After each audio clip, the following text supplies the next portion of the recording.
AITA for strictly following my wife's open marriage rules with her best friend? My name is Asher. I'm 34, and I live in Raleigh, North Carolina, where I work as a logistics coordinator for a regional medical supply distributor.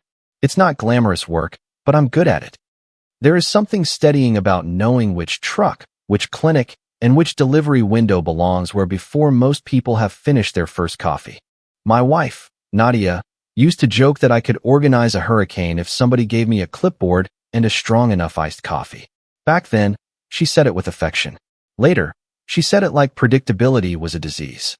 We had been married for 7 years and lived in a modest rented townhouse on the north side of Raleigh, close enough to Capitol Boulevard that you could hear traffic when the windows were open. We had a sliding patio door that stuck every time it rained, a leaky faucet I kept meaning to replace, muddy sneakers by the entryway because we lived near a greenway, and a rescue cat named Juniper who acted like she owned the lease. I thought our marriage was tired, not dead. That was my mistake. The year before everything fell apart, Nadia started saying I had become too comfortable. At first, I took it seriously. I knew I wasn't the most spontaneous person. My job started early. Some mornings I was on dispatch calls before 6, sorting out delayed deliveries to clinics in Durham or route changes after a driver called in sick.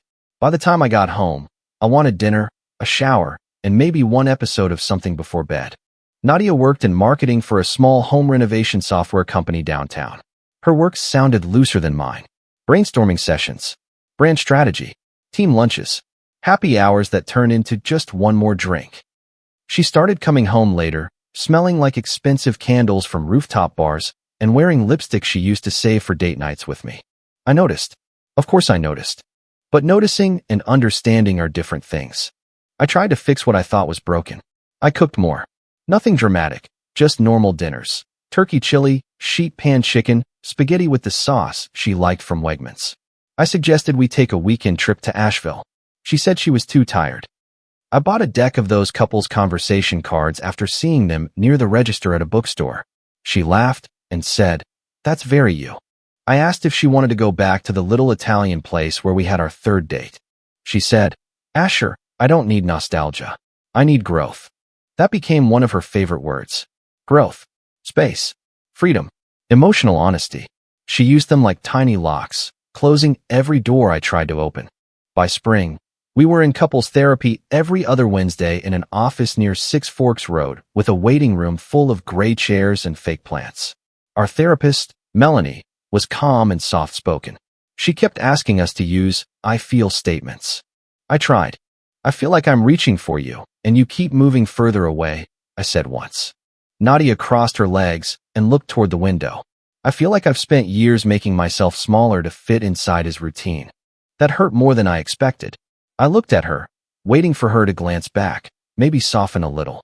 She didn't. After therapy, we usually drove home in silence. I would stop for Thai takeout because neither of us wanted to cook after sitting in a room and politely discussing why we were miserable. Nadia would scroll on her phone, smiling at messages she never explained.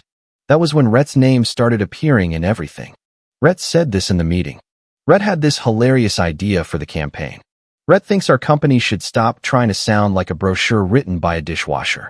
I heard about Rhett's opinions on fonts, tacos, podcasts, office chairs, and some documentary he thought everyone should watch. At first, I only registered him as the coworker my wife suddenly found entertaining. Then I met him at a brewery trivia night. He was 36, tall and that loose, careless way some men are when they never have to wonder if they take up too much space. He wore a denim jacket even though it was humid enough outside to make the windows sweat, and he shook my hand with a grin that stayed half a second too long. "So you're Asher," he said. I smiled. "That's usually me." "Nadia says you're the spreadsheet guy." Nadia laughed too quickly. I said logistics. "There's a difference." Red held up both hands. "No disrespect. Somebody has to keep the world running." It sounded friendly. It also sounded like he had already decided I was boring.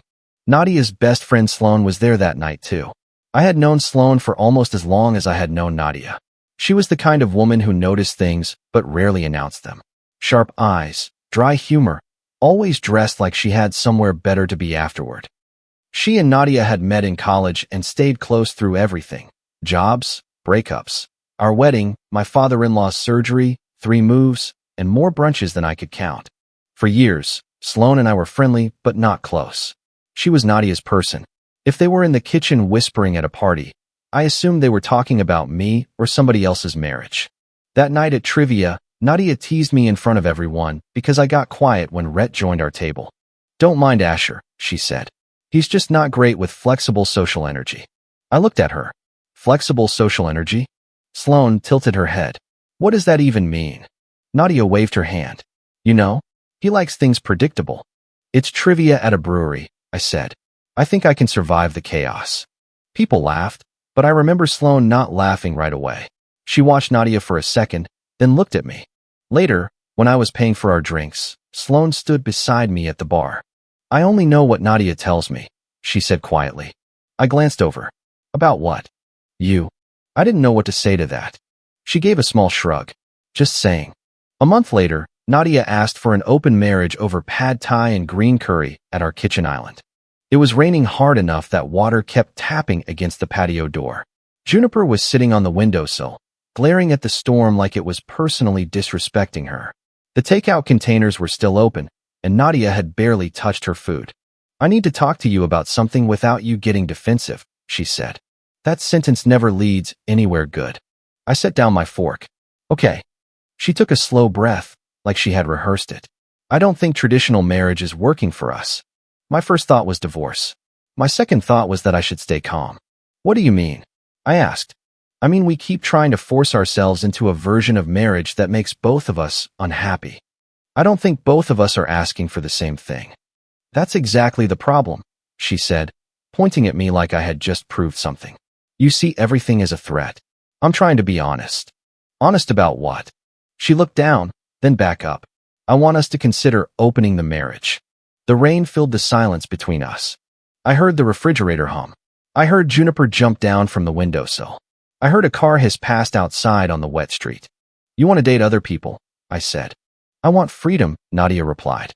"I want us to stop pretending one person can meet every need forever. I want us to grow." "Is there someone specific?" Her face changed so slightly I might have missed it if I hadn't been looking straight at her. "No," she said. "That's not what this is." I nodded once, even though my stomach had dropped. Then she opened her laptop. That was when I knew this wasn't a spontaneous conversation. She had a Google Doc ready. The title was Marriage Agreement, Revised Boundaries. Revised. Like we had been working on it together, and I had somehow missed the meetings. "You already wrote rules?" I asked. "I drafted ideas," she said, "so we don't go into this emotionally." The rules were neat and numbered. No guilt tripping. No jealousy-based interrogation. No excessive details unless volunteered. Respect privacy. Be honest about scheduling. Either partner may date within the broader social circle as long as there is transparency. Overnight stays require notice, not permission. No using therapy as a weapon. Revisit after 3 months. I remember staring at the line about the social circle. "Friends?" I asked. Nadia folded her arms. "Adults can handle complexity." "Can they?" "Asher." There it was. The warning tone. The one that meant if I kept questioning her, she would turn the entire conversation into proof that I was controlling. "I don't want this," I said. She looked almost sad then. "Almost." "I know," she said, "but I can't keep living inside your fear." "My fear?" "Yes. Your fear of change. You need to hold on so tightly that I can't breathe." I laughed once, but there was no humor in it. "I'm asking my wife not to date other people. That's not exactly an unusual boundary. It is if that boundary becomes a cage." I looked at the takeout containers. The green curry had formed a thin skin on top. Somehow that detail stuck with me. Our marriage was cracking open under fluorescent kitchen lights, and all I could think was that dinner had gone cold. "What happens if I say no?" I asked. Nadia's eyes got shiny, but no tears fell. "Then I'll know you care more about possession than honesty." That was the sentence that got me. Not because it was fair. It wasn't. But because I was tired. Tired from work. Tired from therapy. Tired from feeling like every sentence I spoke became evidence against me. I had spent months trying to be reasonable, and she had made reasonableness feel like a trap. So I said, "Send me the document." "Asher." "Send it." She did. I read it again.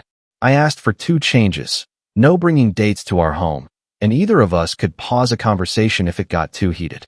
She agreed too quickly. Then I typed my name under hers. Nadia smiled like I had finally passed a test. 2 weeks later, she was dating Rhett. Not exploring. Not seeing what felt right. Dating. She bought new clothes and said they were for work. She changed her phone passcode and said it was because a coworker had guessed the old one as a joke. She started wearing a perfume that smelled like vanilla and pepper, too sharp for mornings, but perfect for hotel bars and downtown elevators. She came home late on Thursdays, then Tuesdays, then random Saturdays when she said a creative planning session had moved to drinks. The first time she told me she was staying out overnight, she did it by text. Nadia, staying near downtown tonight. Don't wait up. We agreed notice, not permission. I stared at the message while standing in the pharmacy aisle holding paper towels and cat litter. Me, okay. Be safe. She sent back a thumbs up. That was it. 7 years of marriage, reduced to a thumbs up under fluorescent lights while a teenager restocked allergy medicine beside me. I tried to participate because some stubborn part of me thought maybe if I followed the rules, I would understand the thing she claimed we needed. I downloaded a dating app. I spent 20 minutes trying to choose photos that didn't make me look like I was applying for a warehouse supervisor position. I matched with a woman named Kim who liked hiking and asked what I did for fun. I typed, lately? Trying to figure that out. We met for coffee near North Hills. She was kind, pretty, and normal. I spent the whole time feeling like I was wearing someone else's jacket. When she asked what brought me to the app, I told the truth in the most neutral way I could. My marriage is open. Her smile became careful. Are you okay with that? She asked. I wanted to say yes. Instead, I looked down at my coffee and said, I'm trying to be. Afterward, I sat in my car outside a grocery store and deleted the app. Then I bought frozen pizza, a bag of salad, and Juniper's favorite treats because at least one female in my house still acted happy to see me. Our friend group handled the open marriage like people handle a spill at a party, with awkward smiles and silent calculations about who might step in it. Nadia told them before I was ready. At the food truck lot one Friday, she leaned against a picnic table with a paper basket of tacos and said, Asher and I are trying ethical non-monogamy. I nearly choked on my lemonade. Our friend Miles blinked. His wife, Priya, looked at me first, not Nadia. Oh, Nadia laughed lightly. Don't look so scared. We're being very mature about it. Sloane was standing beside the Korean barbecue truck, holding a plastic fork. She didn't say anything. She just looked at me in that same measuring way she had at trivia. From then on, people treated Nadia like she was brave and me like I was recovering from dental surgery. Gentle, careful, avoiding certain words. Rhett came around more often too, though never officially as Nadia's date. He appeared at breweries, backyard cookouts, and brunches, always with some excuse. Work friends blending with regular friends. Team culture. Networking. Raleigh wasn't that big, Nadia said. People overlapped. Rhett's girlfriend, Tara, was mentioned but rarely present. When I asked about her once, Nadia said, she's not really a group person. A strange thing happens when you are humiliated slowly. You adapt to it. You learn to eat your burger while your wife laughs too loudly at another man's jokes. You learn to sleep on your side of the bed while she texts under the blanket. You learn that anger is easier to swallow when you cut it into small pieces. The first real kindness came from Sloane on a rainy night outside a Mexican restaurant in Cary. We had all gone out for dinner. Nadia spent most of the meal showing Rhett something on her phone. I sat across from them, picking at enchiladas, listening to Miles explain his new fantasy football draft strategy to nobody in particular. Halfway through, I excused myself and went outside. The rain had slowed to a mist, and I stood under the metal awning, pretending to check work emails. The door opened behind me. Hey, Sloane said. I looked over. Hey, you left your jacket inside. I know. She leaned against the brick wall beside me. For a minute, neither of us spoke. Cars rolled through the wet parking lot, headlights smearing across the pavement. Then she said, You don't seem like someone enjoying his modern marriage experiment. I laughed under my breath. That obvious? Only if someone is paying attention. I put my phone away. Most people aren't. I am. That should have felt dangerous. Instead, it felt like oxygen. I said, You're Nadia's best friend. I know. So you probably think I'm emotionally unavailable and afraid of growth. Sloane looked embarrassed. I thought that, she admitted. Or at least I thought there had to be more to it. I only knew what she told me. And now I think Nadia tells stories where she's always trapped and everyone else is always holding the key. I looked at her then. Really looked. She didn't move closer. She didn't touch my arm. She didn't turn herself into a rescue boat. She just stood there and told the truth plainly. That was when something shifted. Coffee came later. At first, it was innocent enough that even I didn't let myself question it. After group events, Sloan and I would end up at the same coffee shop near the Greenway, the one where the barista knew my order: large iced coffee, light ice, no sweetener. Sometimes Sloan would text, "You alive?" after Nadia said something sharp in public. Sometimes I would send back a photo of Juniper sitting on an unpaid utility bill like a tiny landlord. We talked about books, work, bad movies, Raleigh traffic, and how humidity could make you feel personally attacked. We also talked about Nadia, but less over time. That scared me more than anything. One Saturday morning, Sloan met me after a warehouse emergency had ruined my plans to sleep in. I showed up in work pants and a wrinkled polo, annoyed and exhausted. She was already at a corner table, stirring her tea. "You look like you argued with a forklift," she said. "I won," I said, sitting down. "Barely." She smiled, and I felt it in my chest. I hated that. So I said, "We need to be careful." Her smile faded, but not in an offended way. More like she had expected it. "I know," she said. "You're Nadia's best friend." "I know that too. And I'm still married." "You're in an arrangement she designed," Sloan said. "But yes, you're still married." I rubbed my hands over my face. "I don't want to use you to feel better." "Good," she said. "Because I'm not available for that." That made me laugh, and somehow it made me respect her more. We set boundaries. No lying. No sneaking around. No pretending this was simpler than it was. If anything changed, I would tell Nadia according to the rules Nadia herself had written. Sloan said she needed time to decide what kind of friendship she even had with Nadia anymore. Then the timeline started cracking. It began with a receipt. Nadia asked me to grab a folder from the console of her car because she had left a client packet there. While looking for it, I found a restaurant receipt tucked between the passenger seat and the console. It was from a downtown place I knew Nadia had gone to with the team in April. But the receipt had a Venmo note printed on the bottom because the payment had been split through the restaurant app. Rhett, Wine Plus apps, don't tell accounting LOL. The date was 3 weeks before Nadia brought up the open marriage. I stood in the driveway holding that tiny piece of paper while thunder rolled somewhere in the distance. For a second, I felt stupid for being surprised. That night, I checked old bank statements. Not because I wanted to become that husband, the one digging through every detail, but because something in me had finally stopped accepting Nadia's version of events as reality. There was an Uber receipt from the same week. Downtown Raleigh to a hotel bar near Glenwood South. Late. Too late for a normal team dinner. There was also a photo on Nadia's Instagram from a strategy night in early May. For coworkers at a table. Rhett's shoulder barely visible at the edge of the frame. Back then, I hadn't cared. Now I saw the cropped intimacy of it.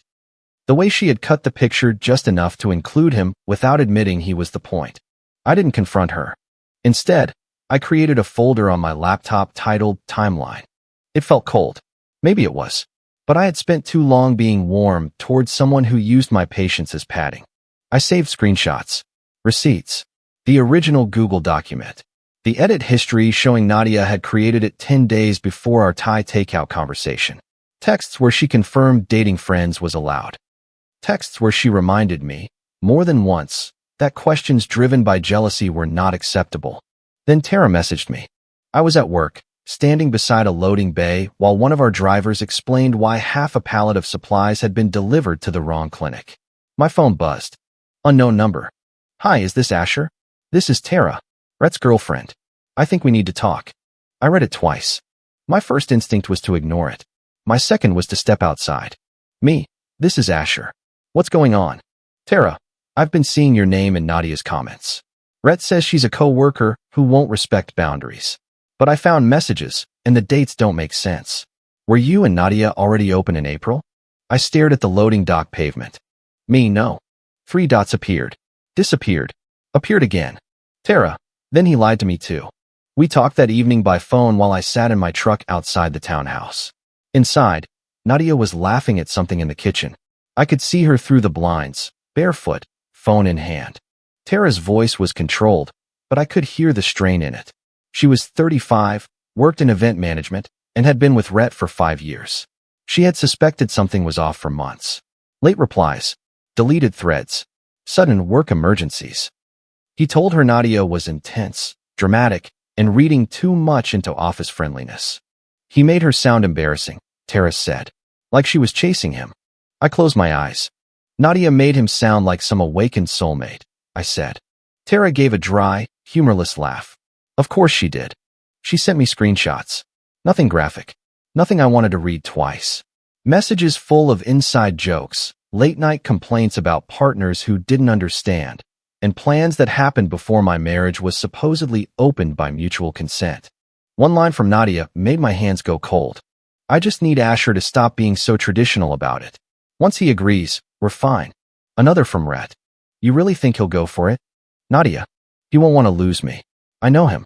I sat there until the dome light in my truck shut off. Then Sloan called. I don't know if Tara contacted her first or if guilt finally got too heavy. Sloan didn't ease into it. I need to tell you something, she said. I looked toward the townhouse. Nadia was still in the kitchen, now pouring wine. Okay. A few months ago, Nadia said something about Rhett. I thought she was joking. What did she say? Sloan exhaled. She said maybe she could test drive the exciting option while keeping the safe husband at home. My grip tightened around the phone. She said that. Yes. And you didn't tell me. No, Sloan said, and her voice broke slightly. I didn't. Because I told myself she was venting. Because she says cruel things sometimes and then acts like they were jokes. Because I didn't want to believe my best friend was actually planning to hurt you. I didn't answer right away. She continued, I'm sorry, Asher. I should have said something. I watched Nadia laugh at her phone again. Did she say anything about opening the marriage? Yes, Sloan said. Before she brought it up to you. She said you would resist, but if she framed it right, you'd agree because you hate being seen as unfair. That one landed deep because it was true. Not the part about me being unfair. The part about me fearing it. I had always wanted to be reasonable. Nadia had counted on that. She had walked me into a corner and made the door look like selfishness. The next week, I met with a divorce attorney named Anika. Her office was in a brick building that smelled faintly like paper, coffee, and somebody's lavender hand lotion. She was 41, direct, and didn't waste my time. I told her the story as cleanly as I could. Marriage strained. Open agreement. Wife's coworker. Timeline evidence. Shared accounts. No kids. Rented townhouse. Cat. When I mentioned wanting Nadia to admit what she had done, Anika held up one hand. I understand the desire, she said. But confession is not a legal strategy. I sat back. She continued, truth is useful. Documentation is useful. Emotional theatrics are expensive. That sentence stayed with me. She told me to separate my direct deposit into a new account. Make copies of financial records. Keep communication factual. Do not threaten. Do not retaliate. Do not empty shared accounts. Do not post online. Do not turn friends into messengers. If Nadia escalated, let the paperwork speak. What about the open marriage document? I asked. Anika adjusted her glasses. It may not matter the way you think it matters legally, but it matters socially and practically. It shows intent. It shows consent to certain boundaries. More importantly, it shows who wrote the rules she later objected to. Before I left, she said, you seem calm. I don't feel calm. Good, she said. Feeling calm is optional. Acting calm is useful. So I acted calm. I told Nadia I was going on a date on a Thursday evening while she stood in the bathroom mirror putting on mascara. She paused for half a second. With who? I leaned against the doorframe. That sounds like a jealousy-based detail request. Her eyes met mine in the mirror. I'm your wife. And I'm following the agreement. She turned around. Don't be petty. I'm not. I'm giving notice. Like you said. Her jaw tightened. Fine. Have fun. I nodded. I will. I didn't tell her it was Sloan. Not yet. Not because I was hiding it. Because the rules Nadia wrote said transparency was required, not pre-approval. I had already told her I was dating. I didn't bring Sloan to our home. I didn't lie about where I was. I didn't use Nadia's emotional reaction as my compass, because Nadia herself had insisted that emotional discomfort couldn't control the arrangement. Sloan and I moved slowly. Painfully slowly sometimes. Our first actual date wasn't glamorous. We got tacos from a food truck and ate at a picnic table still damp from afternoon rain. She wore jeans and a white shirt, and I remember thinking she looked nervous in a way I had never seen before. "This is complicated," she said. "Yes. I don't want to be your revenge." "You're not." "I mean it, Asher." "So do I." She looked down at her drink. "I ended my friendship with Nadia in my head before anything happened with you. I need you to understand that." "I do." "No, I need you to really understand. This isn't about winning. I'm angry with her because she lied to me too. She used me as a witness for a version of your marriage that wasn't real." I nodded. "I'm angry because she made me feel guilty for trusting my own pain." Sloan looked at me then, and the whole noisy food truck lot seemed to fade for a second. We didn't rush into anything. Some nights we just walked along the greenway after sunset, humidity clinging to our shirts, talking about everything except the mess waiting behind us. Other nights we sat in her car outside the coffee shop and admitted things that were easier to say in the dark. The first time she wore my hoodie, it was because a storm rolled in while we were walking near my townhouse. Nadia was supposed to be staying downtown. She had texted me earlier. "Nadia, out late. Don't wait up." Sloan and I had stopped by my place so I could feed Juniper before driving her home. Rain came down hard, the kind that turns the parking lot into a mirror and makes the gutters sound like static. Sloan's shirt was damp from the run between the car and the front door, so I handed her my old NC State hoodie from the laundry basket. She hesitated. "This feels like a bad idea." "It's dry," I said. "That's not what I mean." "I know." But she put it on. We were in the kitchen when Nadia came home.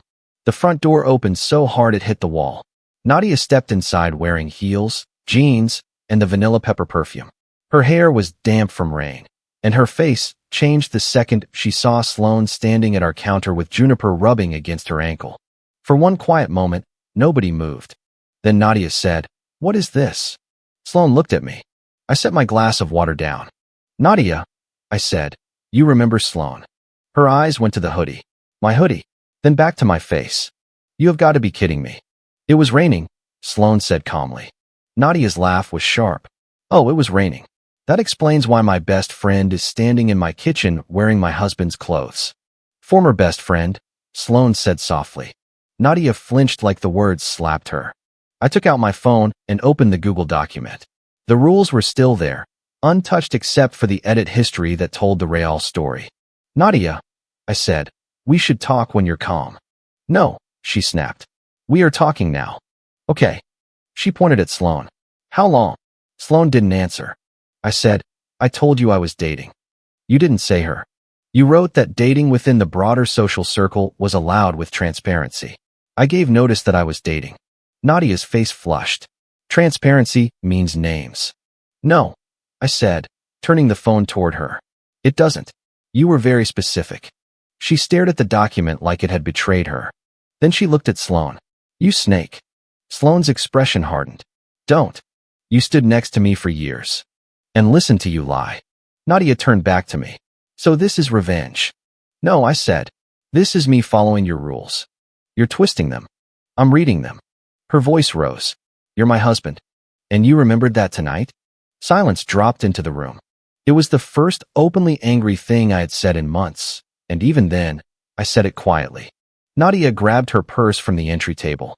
"I can't even look at you." She left again, slamming the door behind her. Sloan closed her eyes.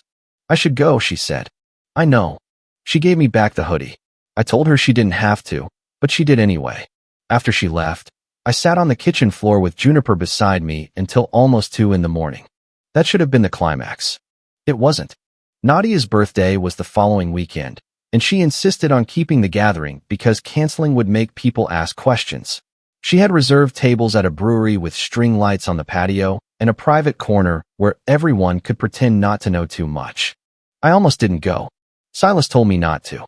Silas is my older brother, 38, the kind of man who can make scrambled eggs while giving better advice than most therapists. After Nadia stormed out that rainy night, I slept at his apartment on his couch under a folded blue blanket while his dog snored near my feet. In the morning, he handed me coffee and said, "You know, loyalty and self-erasure are not the same thing, right?" "I'm learning." "Learn faster." I told him about the birthday gathering while he stood at the stove. He stared at me. Why would you go? Because if I don't, she controls the story. Let her tell stories. I did that for too long. Silas turned off the burner. Then don't go to fight. Go to finish. That was exactly what I did. Before the party, I emailed Anika. She replied with 3 sentences. Stay factual. Do not threaten. Leave when the point is made. I arrived at the brewery at 7. The air was heavy and warm, the patio fans doing almost nothing. People stood around with plastic cups, pretending the energy was normal. Nadia looked beautiful. I hated that I noticed. She wore a green dress I had never seen before, and Rhett stood near her with a drink in his hand, looking less confident than usual. Sloane was there too, which surprised me, though later she told me she came because she was tired of letting Nadia perform uncontested. Tara wasn't there. Not yet. For the first hour, everyone behaved. Miles asked about work. Priya showed me pictures of their new puppy. Rhett avoided me. Nadia floated from person to person, laughing too loudly, hugging friends, accepting birthday compliments like she hadn't detonated her life, and blamed everyone else for the noise. Then someone made a joke about dating apps. I don't remember who. Nadia saw her opening. She leaned against the table, smiling at me over the rim of her drink. Well, ask Asher, she said. Apparently he's been out there too. I guess he finally found someone desperate enough. The table went quiet in stages. First Priya stopped smiling. Then Miles looked down at his drink. Rhett's eyes flicked toward Nadia, then me. Sloane set her cup on the table.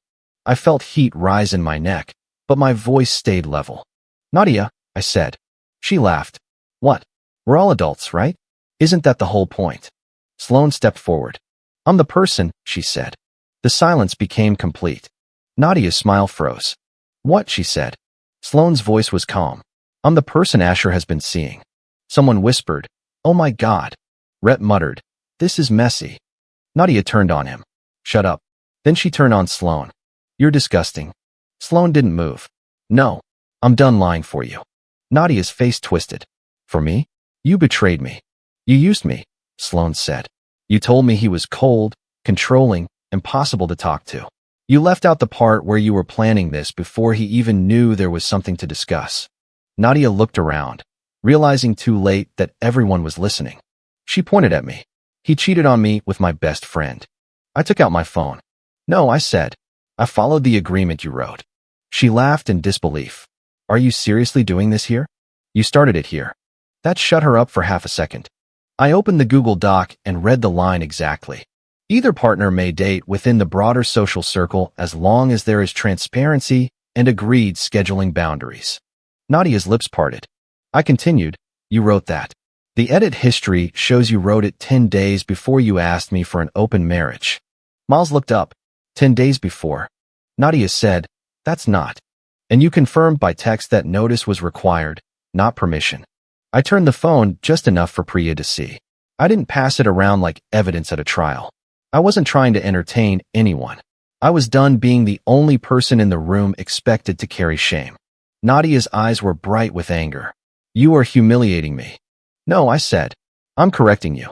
Rhett set his drink down. I'm going to step outside. Sit down, Nadia snapped. He didn't sit. That was when Tara walked onto the patio. I hadn't invited her to make a scene. I had told her Nadia's birthday gathering was happening because Tara deserved to know Rhett might be there. Tara made her own decision. She walked in wearing black pants, a pale blue blouse, and the expression of someone who had already cried enough in private. Rhett went still. Tara, he said. She looked at him, then at Nadia. I won't stay long. Nadia's face drained of color. Tara held up her phone. But since everyone is apparently discussing honesty, I'd like to clear something up. Rhett told me Nadia was a co-worker who wouldn't respect boundaries. Nadia, I'm guessing he told you something different. Nadia looked at Rhett. He said nothing. Tara gave a small nod, like his silence confirmed something she already knew. He told me he wasn't leaving me, Tara said. He told me you were reading too much into attention, and the messages I found started before your open marriage agreement. The patio was so quiet I could hear ice shifting in someone's cup. Nadia whispered, Rhett? He rubbed the back of his neck. This isn't the time. Tara laughed once. That's what men say when the time has finally arrived. Nadia turned toward him fully. You said you needed time. He looked around, trapped by witnesses. I said things were complicated. No, Nadia said. You said. I said a lot of things. That was the moment her fantasy collapsed in public. Not because I exposed it. Not because Sloane revealed herself. Because Rhett, the exciting option, wouldn't even stand beside her when standing beside her cost something. Nadia looked at me then, and for the first time all night, she seemed scared. Asher, she said. I knew that tone. Softer. Smaller.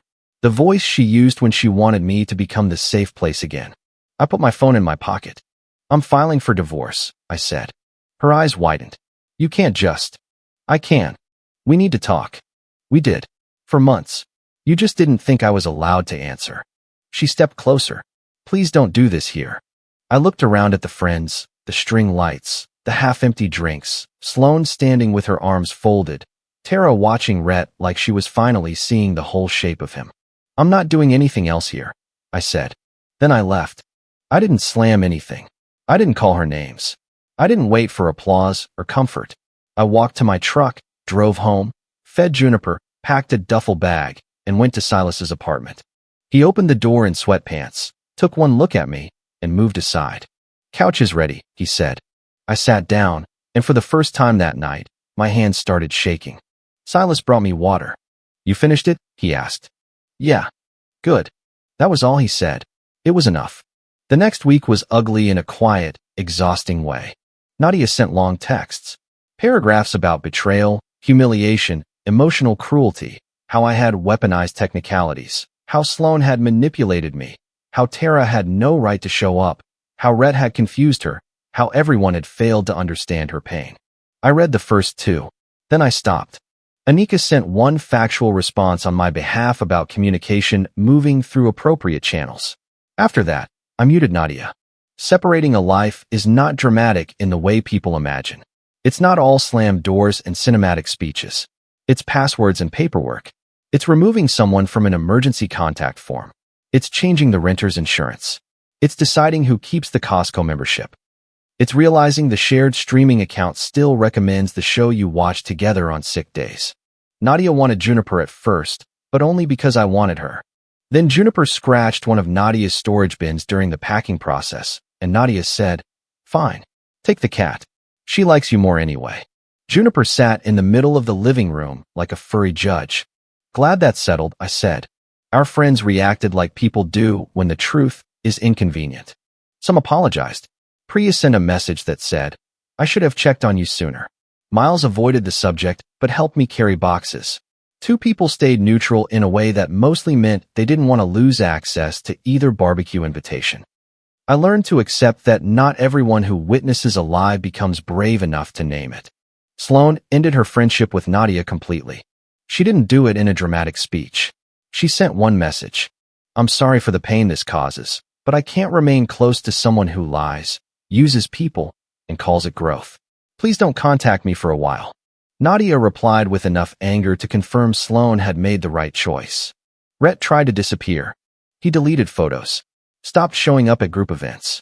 At work, according to Tara, he began describing the whole situation as a misunderstanding that got out of hand. Tara didn't take him back immediately, and maybe not at all. She and I spoke twice after the birthday gathering.